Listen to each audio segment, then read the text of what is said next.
আসসালামু আলাইকুম সবাইকে আজকের অনলাইন ক্লাসে স্বাগত জানাচ্ছি। আজকে আমরা সলভ করব রাজশাহী বোর্ড 2023 এমসিকিউর যে কোশ্চেনটা আসছিল, পুরো কোশ্চেনটা আমি সলভ করবো ইনশাআল্লাহ। তো চলুন আমরা মূল আলোচনায় চলে যাই। তো দেখুন, প্রথমে একটা সার্কিট দেওয়া আছে, এখানে এই সার্কিট থেকে আপনাকে 1 ও 2 নম্বর প্রশ্নের উত্তর দিতে হবে। এই প্রশ্নটা সলভ করার জন্য আপনাকে কিছু টাইম দিতে হবে, একটু ঠান্ডা মাথায়। হ্যাঁ, এখানে দেখুন প্রথমে পি, এখানে পি কি আসলো, পি বার হয়ে গেল, রাইট। আর এখানে কি আসলো, পি কিউটা বার হয়ে গেল, কারণ এটা হচ্ছে দুইটা ন্যান্ড গেট, রাইট। তো ন্যান্ড গেটের পরে এখানে আমাদের একটা কি গেট আছে, এখানে আমাদের একটা নর গেট আছে। তো নর গেটের কাজ কি, যোগ করবে, রাইট।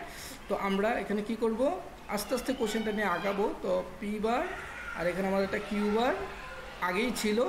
তো এই ন্যান্ড গেটের জন্য এখানে একটা হোল বার আসবে, রাইট।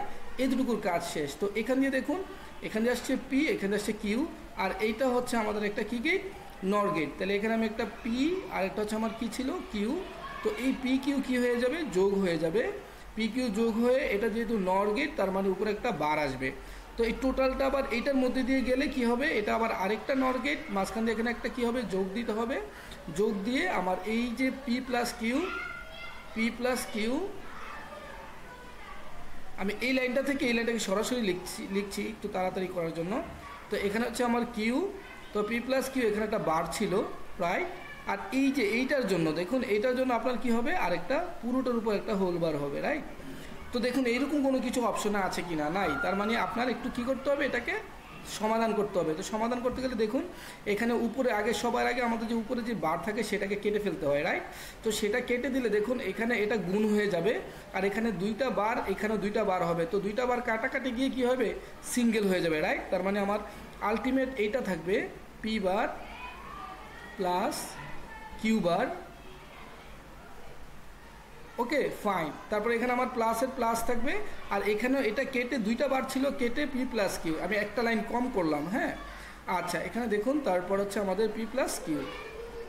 এই এতটুকু আসার পরে এখন এই যে এইখানে আমার যেই, এখানে একটু কারেকশন হবে, এখানে একটা যোগ ছিল, এটা কি হয়ে যাবে, এখানে গুণ হয়ে যাবে। কারণ আমরা বারের কাজ করলে যখন যোগ থাকে সেটা কি হয়ে যায়, গুণ হয়ে যায়। তো এখানে আমার গুণ চিহ্ন থাকবে। এখন এই গুণ চিহ্নর পরে আমরা এটাকে ব্র্যাকেটে আটকে রাখতে পারি, মানে আমরা জাস্ট এখন মানে এটাকে সমাধান করব। দেন দেখুন এখানে আমরা কি করতে পারি, এখানে আমার এই পি এর সাথে পি বার গুণ হবে। একটু দেখুন, পি এর সাথে যদি পি বার গুণ হয় তাহলে পি বার ইন্টু পি, এটা জিরো হয়ে যাবে। তো এটা আমি লিখবো না, তাহলে পি বারের সাথে পরে আবার কিউ গুণ হবে, তাই তো। তার মানে এখানে আমার কি থাকতেছে, পি বার কিউ, এবার প্লাসের প্লাস। এবার দেখুন পরে আমরা কি করব, এটার সাথেই এবার কিউ বারের সাথে পুরোটাকে গুণ করব, রাইট। তো কিউ বারের সাথে প্রথমে যদি পি কে গুণ করি তাহলে কি থাকে, পি কিউ বার। তারপরে দেখুন এই পি এর সাথে যদি আমি কিউ বারের সাথে কিউ গুণ করি তাহলে কিউ বার ইন্টু কিউ, তার মানে এটা জিরো হয়ে যায়, সেটা আর নিব না। তাহলে দেখুন পি বার প্লাস কিউ এবং পি প্লাস কিউ বার, এটাকে আমরা কি বলতে পারি, এক্সর গেট, রাইট। তার মানে এই যে এটা আমাদের মিলে গিয়েছে, এখানে এটার সাথে দেখুন এটা মিলে গিয়েছে, আর এটা যা কথা এক্সর গেট কী কথা, একই কথা। আর এটা এক্স নট, এটা হবে না। তার মানে আমাদের অ্যান্সার আসবে 1 নম্বরের প্রথমটা অ্যান্সার হবে। আশা করি ব্যাখ্যাটা বুঝতে পেরেছেন। ওকে, পরের প্রতি কোশ্চেন আমরা যাব, বলছি উদ্দীপকের বর্তনীর আউটপুট ওয়াই। তার মানে আপনার এখানে যে ওয়াই এর মানটা ছিল আউটপুটে, সেটার মান কি করলে জিরো হবে। তো এখানে আমরা কি করলে জিরো হবে সেটা জন্য আমরা সবগুলো অপশন টেস্ট করব। তো এখানে যদি আমরা 3 নম্বর গেটের পরিবর্তে ন্যান্ড গেট দিই তাহলে কিন্তু আমাদের এখানের মানটা কি হয়ে যাবে, জিরো হয়ে যাবে। সেটার প্রমাণটা যদি দেখাতে চাই, দেখুন আমি তাহলে এই জিনিসটাকে আবার একটু ইরেজ করে দিই, এই জায়গাটা একটু ইরেজ করে দিই যাতে তাড়াতাড়ি করে আমি দেখাতে পারি। ফাইন।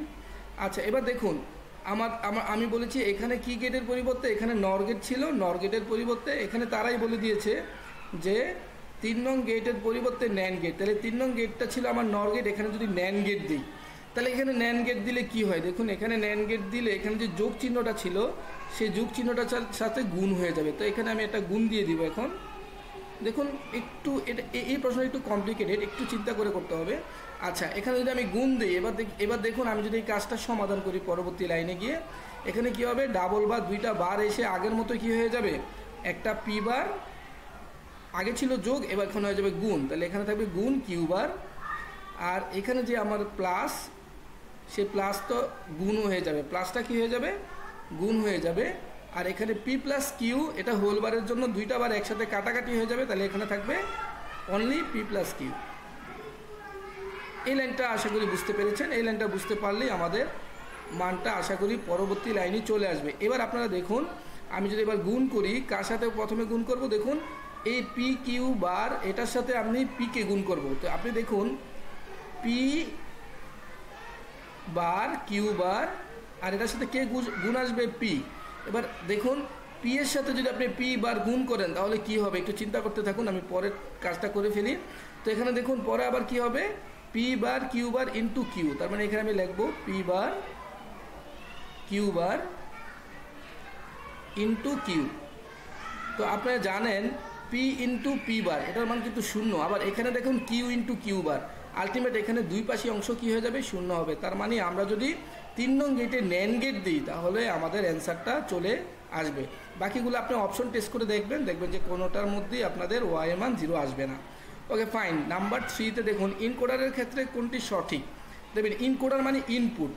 হ্যাঁ, আপনি যদি input to the power n হলে আউটপুট হবে n, এটাই ইনকোডারের জন্য একটা সত্য। আর ইনপুট n হলে output to the power n হবে, এটা ডিকোডারের জন্য সত্য। আর এটা কোনো সঠিক রুলস না। আর কোডেড ডেটাকে আনকোডেড ডেটায় রূপান্তর করে ডিকোডার। ওকে, তার মানে আমাদের উত্তর হবে ক নাম্বার। Okay fine. নাম্বার 4, এখানে বলছে ফাঁকা ট্যাগ কোনটি? দেখুন ফাঁকা ট্যাগ হচ্ছে, ফাঁকা ট্যাগ বলতে আমরা এমটি ট্যাগ বুঝবো। হ্যাঁ, এমটি ট্যাগ হচ্ছে বিআর মানে লাইন ব্রেক, এটা এমটি ট্যাগ। এবার দেখুন পরবর্তী প্রশ্নে আমাদের একটা উদ্দীপক দেওয়া আছে, এটা দেখে আপনি 5 নম্বর প্রশ্নের উত্তরটা দিবেন। এখানে বলেছে ফন্ট সাইজ এত। মনে রাখবেন ফন্ট হচ্ছে একটা ট্যাগ, সাইজ হচ্ছে ওই ট্যাগের অ্যাট্রিবিউট, আর 7 হচ্ছে ওই অ্যাট্রিবিউটের ভ্যালু। আর এটা বাংলাদেশ এটাকে বলা হয় এলিমেন্ট, কারণ এটা স্টার্টিং ট্যাগ ও ক্লোজিং ট্যাগের মাঝখানে আছে। ওকে, এখানে কি জানতে চেয়েছে? বলেছে উদ্দীপক অ্যাট্রিবিউট কোনটি? আমি একটু আগে বলেছি অ্যাট্রিবিউট হচ্ছে আপনার সাইজ। Okay fine. তারপরের প্রশ্ন আমরা চলে যাব।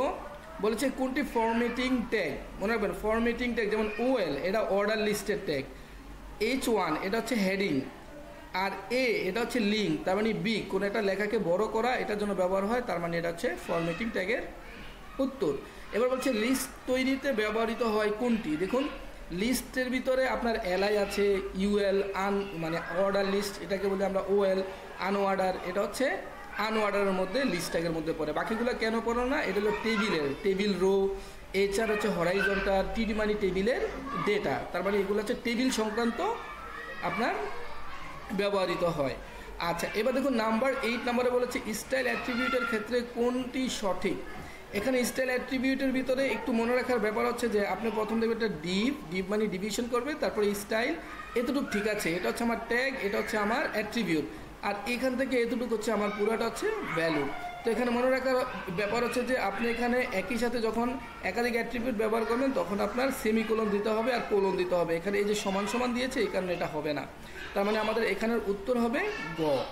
আচ্ছা এবার দেখুন পরবর্তী প্রশ্নটা বলছে নন ভলাটাইল। ভলাটাইল মানে যে ভুলে যায়, আর নন ভলাটাইল মানে যে ভুলে না। যেমন র্যাম, ক্যাশ মেমোরি, ভার্চুয়াল, এগুলা পিসি বন্ধ হওয়ার সাথে সাথে এরা সব ভুলে যায়, কিন্তু রোম ভুলে না। এটা বাই ডিফল্ট ওদের প্রত্যেকটা পিসি সুইচ বা এগুলোর জন্য রোম কিন্তু সিলেক্টিভ মেমোরি নিয়ে কাজ করে।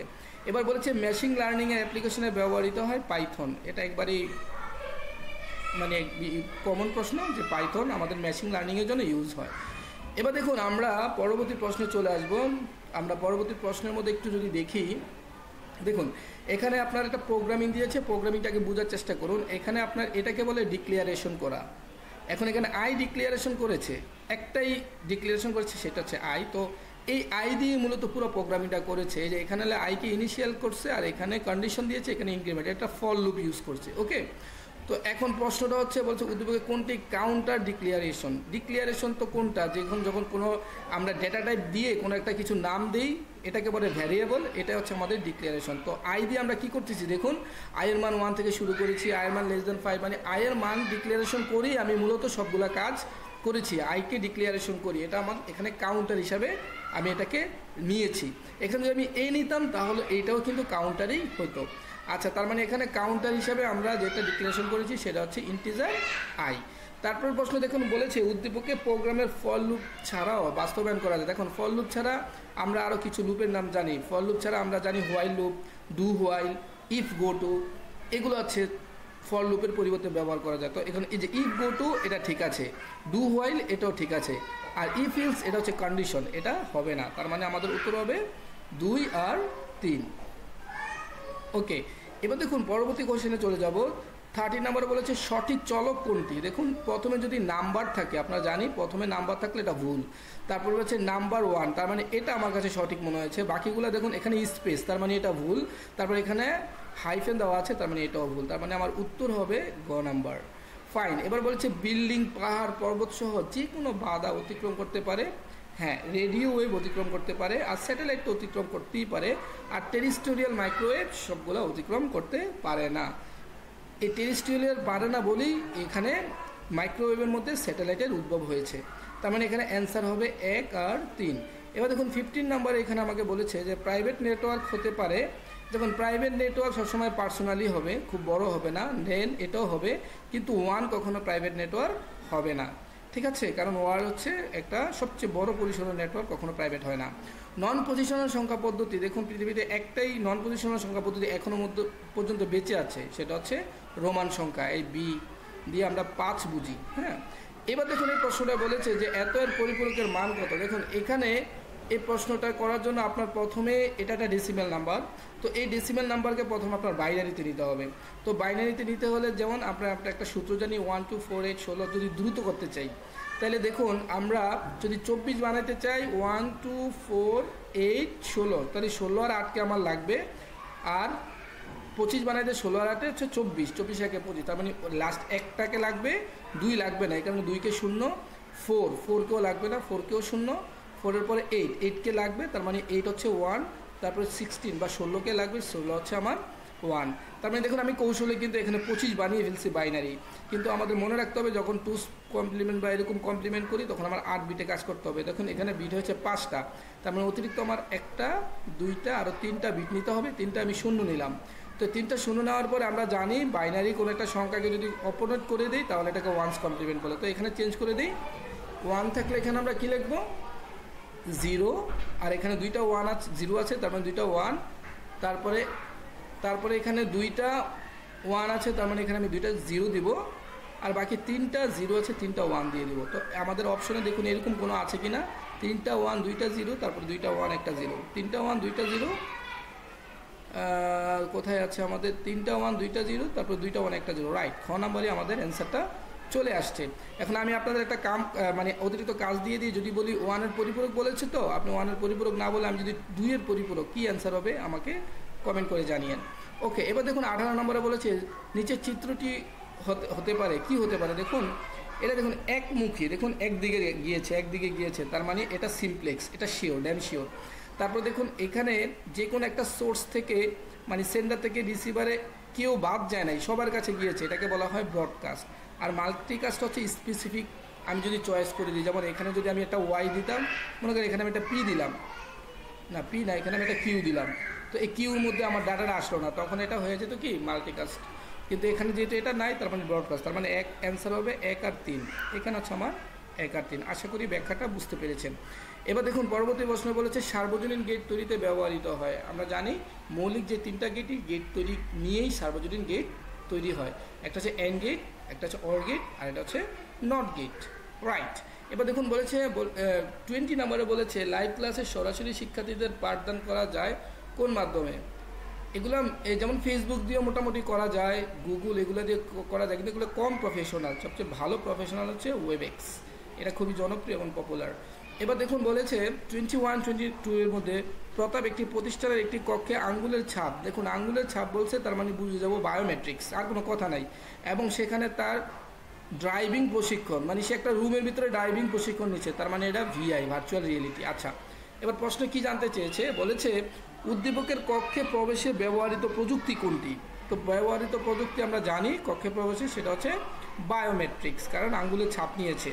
তারপর বলছে প্রতাপের প্রশিক্ষণে ব্যবহৃত প্রযুক্তির ভূমিকা রেখো, তার মানে তার যে প্রশিক্ষণ নিয়েছে তার কি ভূমিকা রয়েছে। শিক্ষা গবেষণায় আমরা ভার্চুয়াল রিয়েলিটি ব্যবহার করি, ব্যবসা বাণিজ্যে ভার্চুয়াল রিয়েলিটি ব্যবহার করি, নিরাপত্তার ভিতরে আমরা ব্যবহার করি বায়োমেট্রিক্স। তার মানে আমাদের অ্যান্সার হবে 1 আর 3, 2 নাম্বারটা হবে না। আচ্ছা, এবার বলেছে কোন ট্রান্সমিশনে ডেটা ক্যারেক্টার, আমরা জানি ডেটা ক্যারেক্টার বাই ক্যারেক্টারে যায় হচ্ছে এসিনক্রোনাস, আর সিনক্রোনাসে যায় হচ্ছে ব্লক আকারে, এই কথাটা যাতে সবার মনে থাকে।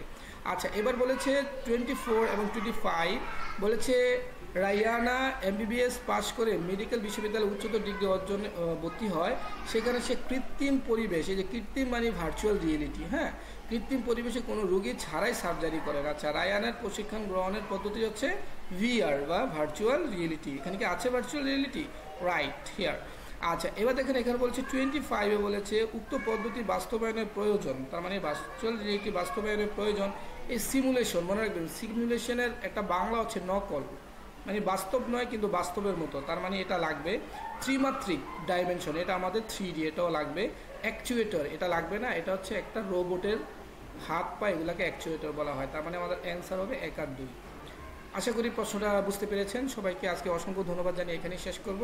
আর প্লিজ আমার চ্যানেলটিকে সাবস্ক্রাইব করে দিবেন। সবাইকে ধন্যবাদ। আল্লাহ হাফিজ।